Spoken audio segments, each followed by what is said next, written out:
우리 온 세대 함께 볼 말씀은 로마서 8장 28절부터 30절의 말씀입니다. 로마서 8장 28절로 30절의 말씀.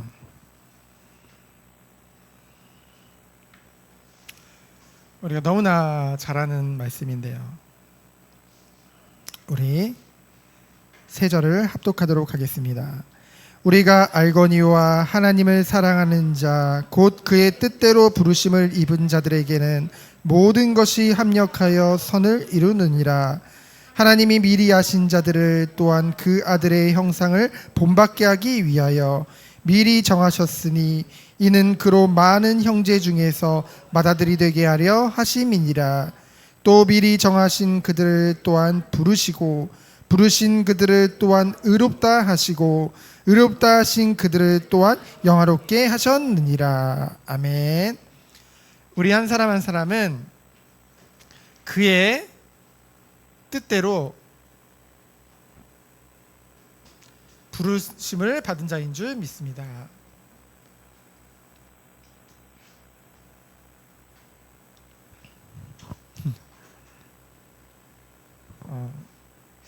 오늘 말씀은 로마서 8장 18절부터 우리 30절의 내용을 함께 살펴볼 텐데요.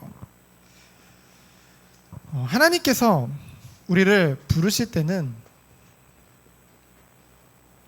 우리가 방금 찬양한 것과 같이 우연이나 그냥 아무 계획 없이가 아니라 완전하신 하나님의 뜻과 계획 안에서 우리를 부르신 것입니다. 무엇을 위해서요? 하나님의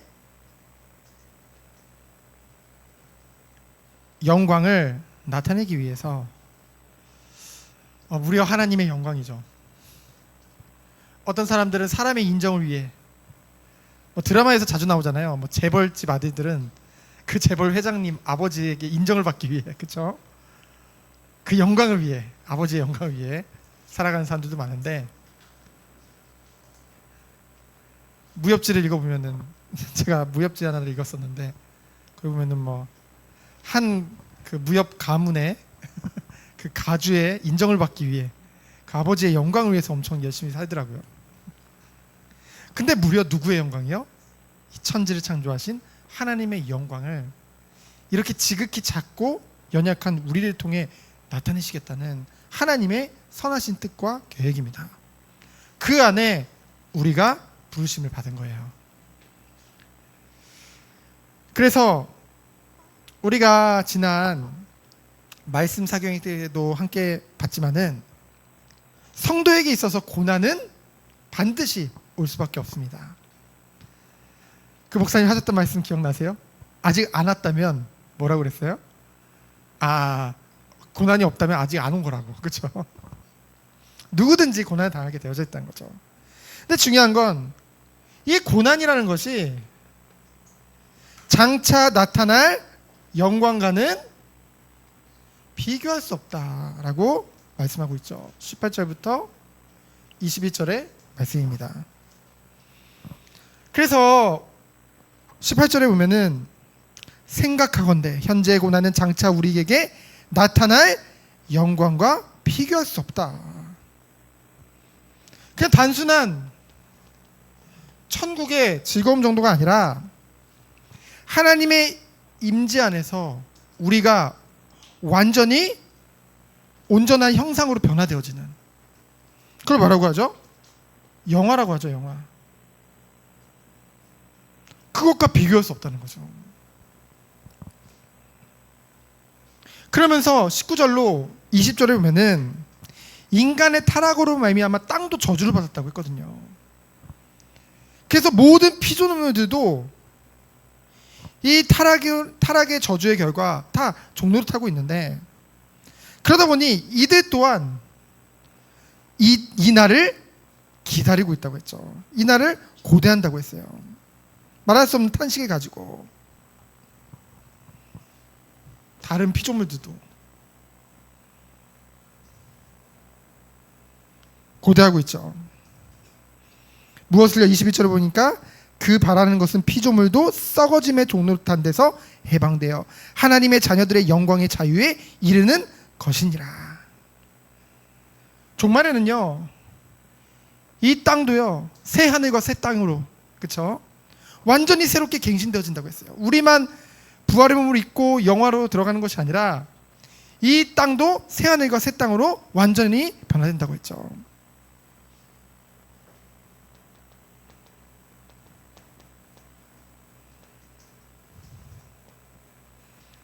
썩어짐이 없는, 죽음이 없는 영원한 하나님이 처음 만드신 그 창조의 모습으로 다시 변화되어지는 것입니다. 우리는 그것을 고대하는 거예요. 그래서 우리가 지난 금요기도회 때 함께 살펴본 것 같이 그 육신의 부모는 자녀의 고난을 지켜보지를 못해요. 그게 부모의 정체성입니다. 육신을 가진 부모의 연약함이에요. 그렇죠? 근데 우리 하늘 아버지는 우리를 영원히 사랑하신다고 했는데 우리에게 고난도 허락하신다고 했죠. 그 이유가 뭐라고 그랬어요? 하나님은 이 땅의 삶도 중요하지만은 영원한 삶을 보시면서 우리를 준비시키시는 거거든요. 그러니 우리가 정말로 이 육신을 가지고 있는 동안은 이 연약함에 이 타락한 본성으로 인해서 끊임없이 죄 가운데 나아가는 우리의 모습들이 있잖아요. 그래서 이 육신을 가지고 있는 동안은 완전한 성화는 불가능하거든요. 그러다 보니 여러 모양의 징계를 통해 우리가 오직 하나님만을 바라보도록 인도하시는 것입니다. 교육하시는 거죠. 그것이 하나님의 사랑인 거예요. 그러나 그 모든 것들은 장차 종말에 우리가 받을 그 영광과는 비교할 수 없다. 그것이 하나님의 뜻인 것이죠. 그러면서 성도의 탄식과 성령의 중보 사역입니다.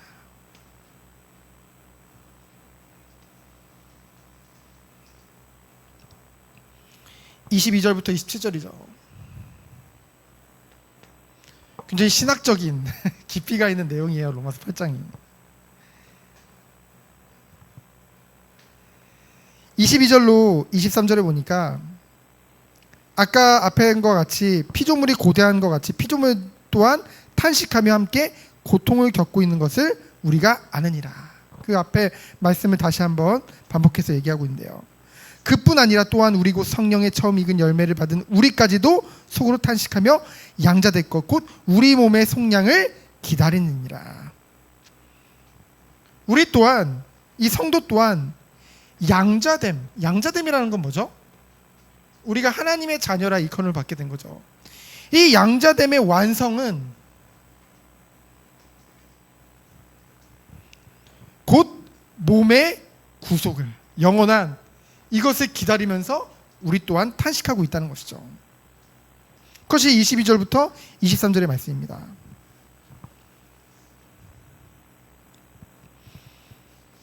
그런데 하나님께서는 어떤 은혜를 베풀어 주신대요? 우리는 보지 못하는 것을 바라며 참음으로 기다릴지니라. 그러면서 26절 보니까 어떻게 했는데요? 우리는 연약하고 우리는 탄식하고 우리 너무나 부족하지만은 성령도 우리의 연약함을 어떻게 하신대요? 도우시나니. 오늘 오전에 함께 살펴봤죠. 성령으로 인치심을 받은 것, 그것이 하나님이 성령으로 우리를 도장을 찍었다는 것은 성령 하나님을 우리 안에 내주하게 하심으로써 우리의 완전 구원의 보증이라고 했잖아요. 그것이 그와 같이 그 말씀대로 성령은 우리를 도우신다는 거예요. 무엇을요? 우리의 연약함을 도우시나니. 그런데 우리 때로는 무엇을 놓고 기도해야 될까라는 생각도 하죠. 때로는 너희는 그의 나라와 그의 의를 구하라는데 도대체 그게 뭡니까? 하나님, 나는 힘든데 이 문제 가운데 도대체 하나님의 뜻이 무엇입니까? 우리는 마땅히 기도할 바를 알지 못하나 오직 성령이 말할 수 없는 탄식으로 우리를 위하여 친히 간구하시느니라. 이것이 하나님의 은혜입니다. 성령 하나님이 친히 간구하신대요. 우리의 연약함을 아시고. 그러면은 여러분, 성령 하나님이 간구하시는 기도는 우리의 기도와는 다르겠죠. 성령의 간구는 하나님의 뜻에 합당하기 때문에 반드시 이루어질 수밖에 없는 것입니다. 이 말은 우리 보고 기도 안 해도 된다는 걸 말하는 게 아니에요. 그렇죠? 그만큼 하나님의 은혜 안에 있는 자, 구원의 축복 가운데 부르심을 받은 자의 은혜와 그 축복이 크다는 것을 말씀하고 있습니다. 그래서 우리는 우리의 연약함 때문에 절망할 필요가 없는 줄 믿습니다. 왜요? 성령께서 인치시고 성령께서 우리의 구원의 보증이 되셨기 때문에, 우리와 성령 하나님께서 늘 함께 하시기 때문에 그것이 참된 은혜요 축복인 줄 믿습니다. 그러면서 세 번째로요, 하나님의 섭리하심과 구원의 확실성이죠. 우리의 구원은 확실합니다. 그것을 무엇을 통해 알 수 있어요? 말씀을 통해 우리는 알 수 있어요. 28절을 보니까요, 우리가 알거니와, 무엇을 알까요? 하나님을 사랑하는 자. 하나님의 참된 은혜를 가진 자는 하나님을 사랑하게 되는 줄 믿습니다. 우리가 십계명을 보면 첫 번째부터 세 번째 계명까지가 하나님의 사랑에 대해서 말을 하고 있고, 나머지가 이제 이웃사랑에 대해서 말을 하고 있죠. 하나님을 사랑하는 자, 뭐래요? 곧 그의 뜻대로 부르심을 받은 자. 뜻대로 부르심을 받은 자는 어떻게 된대요? 모든 것이 합력하여 선을 이루느니라. 누구의 선일까요? 하나님의 선이죠. 하나님의 선하심, 인자하심, 그 선하신 하나님의 뜻이 반드시 이루어지는 줄 믿습니다. 우리를 향한 하나님의 선하신 뜻.